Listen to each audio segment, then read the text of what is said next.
शादी की पहली रात मैं अपनी बीवी को उठाने के लिए आगे बढ़ा तो वो ज़ोर ज़ोर से चिल्लाने लगी और बोली, मेरे पेट में बहुत ज़ोर का दर्द हो रहा है। मैं उसे अस्पताल लेकर पहुंचा तो उसने बच्चे को जन्म दे दिया। मैं सोचता ही रह गया था और अपनी बीवी से बोला, मैं तुम्हें तलाक दे दूंगा। तो वह मेरे पैरों में गिरकर बोली, मुझे सिर्फ 1 हफ्ते का समय दे दो, नहीं तो मैं बदनाम हो जाऊंगी। मैं मान गया। तो बोली, आप कभी भी इस बच्चे का चेहरा नहीं देखेंगे, नहीं तो अनर्थ हो जाएगा। मुझे उस बच्चे में कोई दिलचस्पी नहीं थी, इसलिए इस बात के लिए मैं राज़ी हो गया और उस बच्चे को घर ले आया। मगर उस बच्चे के आने से मुझे अपने कारोबार में बहुत मुनाफा होने लगा था। मेरे मन में इच्छा पैदा हो गई और मैं सोचने लगा, जरा उस बच्चे का चेहरा तो देखूं। मगर मेरी पत्नी उसके चेहरे को हमेशा ढक कर रखती थी। एक दिन मैंने मौका पाकर उसके चेहरे से कपड़ा हटाया तो मेरे पैरों तले से ज़मीन निकल गई। वो बच्चा तो आज मेरे छोटे भाई की शादी थी। वह बहुत ही खुश लग रहा था। मेरे दिल में भी शादी का ख्याल आया, क्यों ना मैं भी अपना घर बसा लूं, क्योंकि मैं अच्छा खासा कमाता था, जबकि मेरा छोटा भाई तो मेरे पास ही काम करता था और उम्र में मुझसे 10 साल छोटा था। मैंने अगले दिन माँ से बात की और बोला, माँ, मेरी भी शादी करा दो। 36 साल का हो चुका हूँ, मेरी उम्र बीत जाएगी तो हाथ मलता रह जाऊँगा। माँ ज़ोर ज़ोर से हंसने लगी और बोली, राम, तुम्हारे मन में शादी का विचार कहाँ से आया? और अभी जल्दी भी किस बात की है? अभी तो राज की शादी है। अभी शादी में बहुत ज़्यादा खर्चा हुआ है। ऐसे में तुरंत तुम्हारी शादी कैसे मुमकिन हो सकती है? मेरे चेहरे पर चिंता की लकीरें साफ झलक रही थी। मैं बोला, मैं राज से बड़ा था। रीति रिवाज के मुताबिक आप मेरी शादी पहले करती, लेकिन आपने मेरे बारे में नहीं सोचा। अब मैं अपनी फिक्र ना करूं तो क्या पड़ोसी मेरी फिक्र करेंगे? माँ के चेहरे पर हर वक्त मुस्कुराहट झलकती रहती थी। अब भी मुस्कुराकर बोली, क्यों फिक्र करता है मेरे बच्चे? तुम देखना, मैं तुम्हारे लिए बहुत जल्द कोई अच्छी सी लड़की ढूंढ निकालूंगी। राज की शादी तो मैंने इसलिए की है क्योंकि वो ठीक से काम धाम नहीं करता। बीवी आएगी तो सिर पर जिम्मेदारी आ जाएगी। मैंने सिर हिला दिया तो वह उठकर मेरे लिए 1 गिलास पानी और 2 गोलियां ले आई। वो बोली, ये खा लो। मैंने मुंह बनाते हुए कहा, माँ, आप हर रोज़ मुझे कड़वी गोली क्यों खिलाती हो? तो माँ बोली, राम, तुम ये गोलियां बचपन से खाते हो ना, क्योंकि तुम्हें गुर्दे की तकलीफ है। डॉक्टर ने कहा है कि जरा सी लापरवाही से बना बनाया इलाज बिगड़ जाएगा। फिर सोचो, मैं तुम्हारी शादी कैसे करूँगी? मैंने हंसकर वह दवाई खाई और अपने काम पर आ गया था। राज की बीवी बहुत ही अच्छी लड़की थी, मेरी बहुत इज्जत करती थी, मुझे भैया भैया कहते नहीं थकती थी। जब राज बाहर से आता था तो वो गुलाब की तरह खिल जाती थी। मेरा भी दिल चाहता था मेरी बीवी भी हो और मेरे लिए अलग अलग तरह का खाना बनाए, मेरे घर आते ही खुश हो जाए। लेकिन माँ इस तरह से मेरी शादी की बात को टाल रही थी कि जैसे मैं अभी 10 साल का युवा हूँ। मुझे तो ऐसा लग रहा था कि माँ मेरी शादी इसलिए नहीं कर रही क्योंकि मैं बिजनेस में जो मुनाफा कमाता था वह पूरा माँ के हाथ में लाकर देता था। उनको डर होगा कि बीवी आ जाएगी तो मेरा बेटा बदल जाएगा। मैंने माँ से कई बार शादी के बारे में कहा। वो आखिर मजबूर हो गई और मेरे लिए लड़की ढूंढने लगी थी। बहुत लड़कियां देखने के बाद माँ को पलक नाम की लड़की पसंद आ गई थी। माँ ने मुझे उसकी तस्वीर दिखाई तो मैं खुशी से उछल पड़ा था। वो इतनी सुंदर थी कि कोई जवाब ही नहीं। मैंने माँ को हाँ कह दी तो मेरी शादी की तैयारी भी शुरू हो चुकी थी। मेरा तो सोच सोचकर ही दिल खुश हो जाता था कि पलक मेरी बीवी बनकर इस घर में चलेगी फिरेगी, मेरा ख्याल रखेगी। शादी का दिन आया तो मेरी खुशी का कोई ठिकाना ही ना था। राज मुझे कहता था, भैया, अपनी आज़ादी को इस तरह कुर्बान मत करो, बीवी आज़ादी कैद कर लेती है। दूर बैठी राज की बीवी उसे घूर कर देखती तो मजाक में हंस देता था। हम बारात लेकर पहुंचे। दुल्हन के रूप में सजी पलक को मेरे साथ बिठा दिया गया था। वो बहुत ही खूबसूरत लग रही थी। शादी की रस्म पूरी हो गई और फिर दुल्हन की विदाई का समय हो गया और हम घर वापस आ गए। मुझे मेरे चचेरे भाइयों ने घेर लिया। रात होने लगी थी मगर उन्होंने मुझे दुल्हन के कमरे में अंदर जाने की इजाज़त नहीं दी। रात को 10 बजे माँ ने सभी को घर भेज दिया और मुझे भी कमरे में भेज दिया था। मैं कमरे में गया तो पलक पल्लू में मेरे इंतज़ार में बैठी हुई थी। मैं उसके पास गया तो वह रोते हुए बोली, पिछले 2 घंटों से मेरे पेट में बहुत ज़ोर का दर्द हो रहा है। अब दर्द बर्दाश्त नहीं हो रहा। भगवान के लिए मुझे अस्पताल लेकर चलिए। मुझे पलक के ऊपर दया आ गई। मैं उसे संभालते हुए बाहर लेकर आया।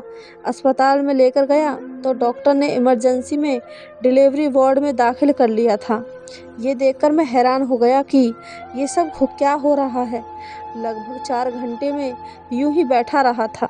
तभी नर्स आकर बोली, मुबारक हो, आपके घर बेटा पैदा हुआ है। ये बात मेरी बर्दाश्त के बाहर थी। ऐसे कैसे हो सकता था? इतना बड़ा धोखा।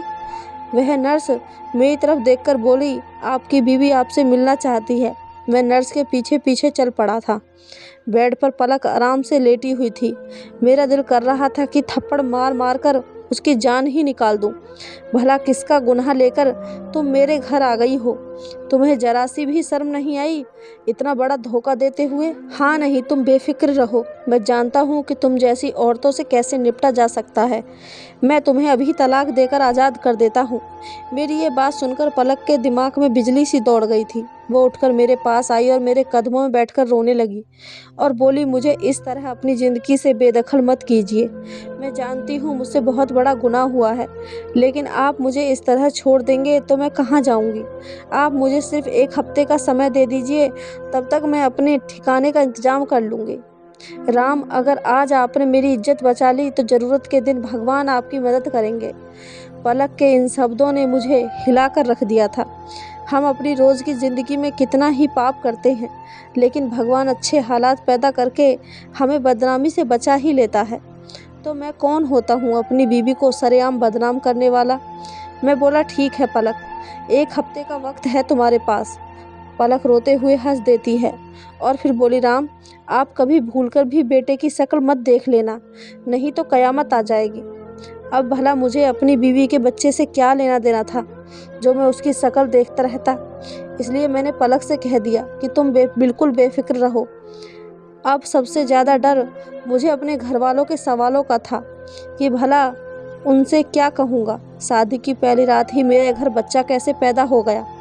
पलक शायद मेरी सोच में डूबी शक्ल देखकर समझ चुकी थी, इसलिए वो बोली, राम, आप घर वालों की बिल्कुल भी फिक्र ना करिए, उन सबको मैं संभाल लूँगी। पलक की डिलीवरी नॉर्मल हुई थी, इसलिए डॉक्टर ने डिस्चार्ज दे दिया था। हम दोनों सुबह जब घर पहुँचे तो लिविंग रूम में मेहमानों से भरा हुआ था। सब हमें देखकर चौंक गए थे, क्योंकि फिक्र से मेरा हाल बुरा हो चुका था। माँ जल्दी से आगे बढ़ी और बोली, क्या बात है राम, तुम लोग कहाँ गायब हो गए थे? पलक आगे बढ़ी और बोली, माँ जी, रात को अचानक मेरा पानी पूरी खाने का मन हो गया था। मैंने राम से जिद की तो वो मुझे अपने साथ ले गए। फिर हम गार्डन में चले गए तो गार्डन के पिछले हिस्से में हमें नवजात शिशु की आवाज़ आने लगी। हमने जल्दी से आगे बढ़कर देखा तो नन्हा सा बच्चा चादर में लिपटा हुआ बहुत ज़ोर ज़ोर से रो रहा था। मैं इसे अपने साथ घर ले आई हूँ। वहाँ मौजूद सब लोगों को तो जैसे सांप सूंघ गया था। माँ आगे बढ़ी और उन्होंने पलक की गोद से बच्चे को ले लिया और बोली, राम, तुम जानते हो ना, मिलने वाले बच्चे गुमनाम बाप की निशानी होते हैं। तुम इस बच्चे को अपना नाम, अपनी मोहब्बत देना। तो मैंने हाँ में सर हिला दिया और बोला, मैं कुछ नहीं जानता, ये आपकी बहू का कारनामा है। इतना कहकर मैं अंदर चला गया था। शादी के बाद वाला फंक्शन हमने कैंसिल कर दिया था और खाना अनाथ आश्रम में भेज दिया था। सब मेहमान अपने अपने घर लौट गए थे और मैंने भी वापस काम पर जाना शुरू कर दिया था। मैंने क्या सोचा था और क्या हुआ था मेरे साथ? मेरी बीवी भी हर वक्त अपने बच्चे में उलझी रहती थी और वो अपने बेटे का चेहरा छुपा देती थी। ये देखकर मैं परेशान सा रहने लगा था, जबकि राज और उसकी बीवी अपनी ज़िंदगी में बहुत खुश थे। राज की बीवी पेट से थी। पलक ने अपने बेटे का नाम राहुल रखा था। माँ भी राहुल के साथ घुल मिल गई थी। वह अक्सर मुझे समझाया करती थी, राम, अगर दिल बड़ा करके इस बच्चे को घर ले आया है तो इससे ये दूरी क्यों बनाकर रखी है? नेकी करने के बाद उसे दरिया में मत डालो। माँ की बातों को मैं एक कान से सुनकर दूसरे कान से निकाल दिया करता था। मैं कपड़े की एक बहुत बड़ी फैक्ट्री चला रहा था। राज को भी मैंने उसी फैक्ट्री में काम पर रखा था और कुछ महीनों से मेरा काम इतना अच्छा नहीं चल रहा था, मगर अब तो जैसे काम से फुर्सत ही नहीं मिलती थी। मुझे लगने लगा था शायद ये सब उस बच्चे के आने की वजह से हुआ है। पलक का ये बच्चा बहुत ही अच्छी किस्मत वाला है। मैं पलक को वापस जाने को भी नहीं कहता था, कि कहीं फिर से मुझे धंधे में नुकसान न सहना पड़े। मेरा दिल कहता था मैं पलक और उसके बच्चे को अपना लूं, मगर दिमाग इस बात के लिए राजी नहीं होता था। मैं इस किस्म की औरत के साथ हरगिज आगे की ज़िंदगी नहीं गुजार सकता था जो शादी से पहले बच्चे को जन्म दे चुकी थी। मैं शाम को जब काम से घर लौटा तो पलक ने रो रो कर बुरा हाल कर रखा था। वो बोली, राहुल बहुत बीमार है, उसे डॉक्टर के पास लेकर जाना है। मैं उन दोनों को डॉक्टर के पास लेकर गया था। डॉक्टर ने थोड़ी देर बाद हमें घर वापस भेज दिया। बच्चा दवाई पीकर सो गया था। मुझे भी नींद आ गई थी। न जाने कितनी देर में यूं ही सोता रहा। फिर मेरी आंख राहुल के रोने से खुली थी। मैं उठकर बैठ गया तो पलक को इधर उधर तलाश करने लगा, मगर पलक कमरे में नहीं थी। मैंने बच्चे को देखा तो वह अपने चेहरे पर पड़े कपड़े की वजह से परेशान हो रहा था। वह उस कपड़े को अपने नन्हे नन्हे हाथों से हटाने की कोशिश कर रहा था, लेकिन उसमें कामयाब नहीं हो रहा था। पहले तो मैंने सोचा पलक को बुला लेता हूँ, मगर फिर ख्याल आया ऐसे छोटे से बच्चे से क्या दुश्मनी कि उसके चेहरे से कपड़ा भी ना हटा पाऊँ। मगर फिर पलक की कही हुई बात आज फिर मेरे कानों में गूंजने लगी थी कि बच्चे की शक्ल नहीं देखना, नहीं तो अनर्थ हो जाएगा। मैंने सिर झटक दिया और सोचा जो होगा देखा जाएगा, और मैंने हिम्मत करके बच्चे के चेहरे से कपड़ा हटा दिया था। ये देख के तो मेरे पैरों तले से ज़मीन निकल गई थी, क्योंकि वह तो हूबहू मेरे जैसा था। ऐसा लग रहा था जैसे राहुल मेरी फ़ोटो कॉपी हो। इतने में कमरे का दरवाज़ा खुला और पलक अंदर आ गई थी। वो मुझे और राहुल को साथ बैठा देखकर हक्का बक्का रह गई थी और भागते हुए मेरे पास आ रही बोली, आपने ये क्या कर दिया? मैं उसकी तरफ देखता ही रह गया और बोला, पलक मुझे ये बताओ, ये बच्चा किसका है? तुमने मुझसे शादी से पहले कब और किससे शादी की थी, या फिर शादी के बिना ही बच्चा जन्म दिया? इसे मैं एक बार जानना चाहता हूँ। पलक बोली, राम आप सच बर्दाश्त नहीं कर पाएंगे। मैं झुंझलाकर बोला, जब मैं शादी की पहली रात को जन्म लेने वाले बच्चे को बर्दाश्त कर सकता हूँ तो यकीन मानो मैं कुछ भी बर्दाश्त कर सकता हूँ। पलक गहरी सोच में पड़ गई। ऐसा लग रहा था कि मानो फैसला नहीं कर पा रही थी कि सच बताऊं कि झूठ, और फिर हिम्मत करके बोली, राम ये आपका ही बच्चा है। मैं हंस पड़ा और बोला, पलक मुझे मालूम है तुम जैसी औरतें इसी तरह से जवाब देकर अपने पाप को दूसरों पर थोपना चाहती हैं, लेकिन मैं अब कोई भी बकवास बात नहीं सुनूंगा। मैं सब कुछ सच सच जानना चाहता हूँ, और याद रखो अगर तुमने मुझसे झूठ बोला तो मैं तुम्हें तलाक दे दूंगा। पलक रोने लगी और बोली, राम आप मुझ पर यकीन करें, ये सच में आपका बच्चा है। मुझे पलक अच्छी लगने लगी थी, इसलिए मैंने कभी उसकी मर्जी के खिलाफ सवाल नहीं पूछा था, लेकिन आज मैंने ये सवाल पूछ ही लिया था। लेकिन उसका झूठ सुनकर तो मैं दंग ही रह गया। पलक तुम एक जीते जागते इंसान पर झूठा इल्ज़ाम कैसे लगा सकती हो? तुम यकीन करो मैं जितना प्यार तुमसे करता था उतना ही प्यार हमेशा करूँगा, मगर एक बार तुम मुझसे सब कुछ सच सच बता दो। पलक रोते हुए बोली, राम मैं आपसे झूठ नहीं बोल रही। मेरा दिमाग घूमने लगा था। मैं उसे कमरे में छोड़कर बाहर आ गया था। मैं सोचने लगा था कि कितनी प्यारी और मासूम सी लगने वाली लड़की कितनी चालाक निकली है। मैं तो यहाँ तक सोचने लगा था कि जिस लड़की ने 9 महीने तक अपना पाप अपने माँ बाप और दूसरे लोगों से छुपा कर रखा था, वह तो सब कुछ कर सकती है। मैं फैसले की घड़ी तक पहुँच चुका था। मैंने पक्का इरादा कर लिया था कि मैं पलक को तलाक दे दूँगा। छोटे इंसान पर जरा सा भी भरोसा नहीं किया जा सकता। इंसान की ज़बान ही सब कुछ होती है। जब वह अपनी ज़बान का ही पक्का ना हो सके तो पीछे बचता ही क्या है। लेकिन राहुल वो मेरे जैसा क्यों था? उसकी शक्ल मुझसे इतनी क्यों मिलती थी? मैं अपने सारे दोस्त याद करने लगा था। कॉलेज के ज़माने में मेरी कई लड़कियों के साथ दोस्ती रह चुकी थी, लेकिन असल में तो सिर्फ हम अच्छे दोस्त होते और कुछ नहीं। अब 5 सालों से मैंने किसी लड़की से बात तक नहीं की थी। फिर ये सब कैसे मुमकिन हो सकता है? ये भी तो हो सकता है कि पलक सच कह रही हो, मगर कैसे? मैंने सोच लिया था कि जैसे ही मेरे सामने पलक का सच आ जाएगा मैं उससे अलग हो जाऊंगा। रात को जब मैं घर लौटा तो मैंने पलक की तरफ ध्यान नहीं दिया था और सोने के लिए लेट गया था। राहुल सारी रात रुक रुक कर रोता रहा। 4 बजे पलक ने मुझे झिंझोड़ कर उठा डाला था। वो गुस्से में बोली, पहले तो आपको मालूम नहीं था कि बेटा आपका है, जब मालूम पड़ गया है तो आपसे मुझे इस तरह के बर्ताव की उम्मीद नहीं थी। ये बच्चा सारी रात बुखार से तप रहा है मगर आपको उस पर जरा सी भी दया नहीं आई। मैं गुस्से में बोला, दवा पिला दो उसको, मेरा सिर मत खाओ। पलक बोली, सारी रात 4-4 घंटे बाद मैं इसे दवा पिलाती रही हूँ। इसका बुखार उतरना होता तो कब का उतर गया होता। आप इसे अस्पताल ले चलो। मुझे बच्चे पर तरस आ गया तो मैं उन दोनों को अस्पताल लेकर पहुँचा। डॉक्टर ने इलाज करना शुरू कर दिया। 2 घंटे बाद उसका बुखार उतर गया था। डॉक्टर ने दवा देकर उसे डिस्चार्ज दे दिया।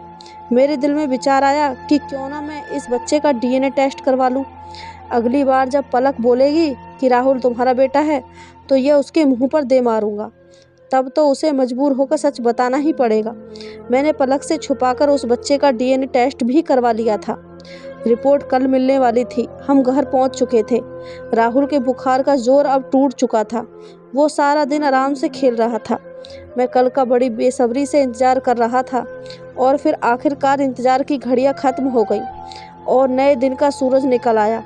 सुबह 11 बजे मुझे लैब से कॉल आ गई कि आप आकर टेस्ट की रिपोर्ट ले जाएं। मैं धड़कते दिल के साथ लैब में पहुंचा।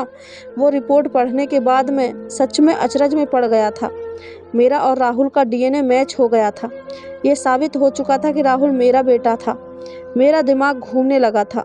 मेरे सिर में इस कदर दर्द होने लगा था कि मुझे उस जगह से उठना भी मुश्किल लग रहा था। जब जरा सा संभला तो घर के लिए निकल पड़ा ताकि पलक से पूरी हकीकत जान सकूं। मैं जब घर पहुंचा तो माँ और पलक साथ में बैठकर किसी के बारे में बात कर रही थी। मुझे देखकर चौंक गई। मैंने रिपोर्ट पलक के मुंह पर दे मारी थी। मैं बोला, इस रिपोर्ट से साबित हो चुका है कि राहुल मेरा बेटा है। अब तुम ही बताओ ये सब क्या और कैसे। मैंने तो तुम्हें पहली बार शादी के दिन ही देखा था। उससे पहले मैं तुम्हें जानता तक नहीं था। फिर ये सब कैसे हुआ। माँ बोली, राम ये रिपोर्ट सच है। तू ही इसका बाप है। मैं माँ की तरफ हैरानी से देखने लगा और बोला, आप भी इसके साथ इसके झूठ में शामिल हैं। मेरे सिर में बहुत ज़ोर से दर्द होने लगा था। मुझे चक्कर आने लगे थे और मैं चक्कर से नीचे गिर गया था। जब होश आया तो मैंने खुद को अस्पताल के बेड पर पाया और उसके बाद मैं सोते जागते तकलीफ में था। जैसे लग रहा था कि मैं गाड़ी चला रहा था और कोई तेज़ तर्रार ट्रक मेरी गाड़ी को से टकराया था। फिर शोर ही शोर था। मुझे अस्पताल लाया गया था। फिर मैंने दोबारा आंख बंद की तो मेरे सामने शर्मीली सी पलक खड़ी थी और मुझसे कह रही थी, मुबारक हो, मैं पेट से हूँ, आप बाप बनने वाले हैं। मैंने झट से आंखें खोल दी थी। सामने पलक और माँ खड़ी थी। माँ मेरे बालों में उंगलियां फेरने लगी और बोली, बेटा, आज से 1.5 साल पहले मैंने तुम्हारी शादी बड़ी धूमधाम से कर दी थी। तुम बहुत खुश थे क्योंकि पलक तुम्हारी पसंद थी। तुम दोनों एक दूसरे के साथ बहुत खुश थे और फिर पलक पेट से हो गई। तुम दिन रात बच्चे के आने की खुशी में बहुत खुश थे। हर तरफ खुशियाँ ही खुशियाँ थी।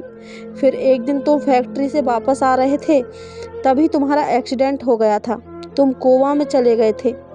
तुमने 7 महीने एक लाश की तरह गुजारे थे और फिर तुम भगवान की दुआ से ठीक होकर घर आ गए थे। लेकिन तुम्हारी याददाश्त खो चुकी थी। तुम पलक को भूल चुके थे। तुम जब घर वापस लौटे तब पलक को मारने पीटने लगे थे। तुम उसे अपने कमरे से भगा देते थे। उसके लिए ये मारपीट अच्छी नहीं थी क्योंकि वह पेट से थी। उसके बच्चे को नुकसान पहुंचने का खतरा था। फिर तुम्हारी तबीयत भी इसकी वजह से ठीक न होती और फिर मैंने पलक को उसके मायके भेज दिया। तुम्हें हर रोज़ याददाश्त वाली और जख्म भरने वाली दवाइयाँ ये कहकर खिलाती थी कि तुम्हारे गुर्दों में तकलीफ़ है। हालांकि तुम तो बिल्कुल ठीक थे। भगवान की कृपा से तुम बिल्कुल ठीक हो गए। राज की शादी के बाद जब तुमने अपनी शादी की रट लगा दी तो मुझे समझ में नहीं आया कि मैं क्या करूं, इसलिए मैं तुम्हें टालती रही।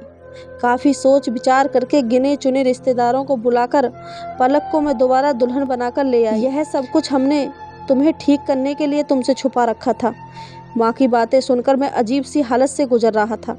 पलक ने मुझे सारी फ़ोटोज़ और वीडियो दिखा दी थी जिसमें हमारी शादी हुई थी। मैं कोमा में रहा था और सब कुछ भगवान की मेहरबानी थी जो मैं कोमा से बाहर निकल आया था। अब मैं पलक और अपने बच्चे के साथ बहुत खुशी से ज़िंदगी गुजार रहा हूँ। तो दोस्तों, ये थी आज की कहानी। कहानी अच्छी लगी हो तो चैनल को सब्सक्राइब, वीडियो को एक लाइक ज़रूर करें। धन्यवाद दोस्त।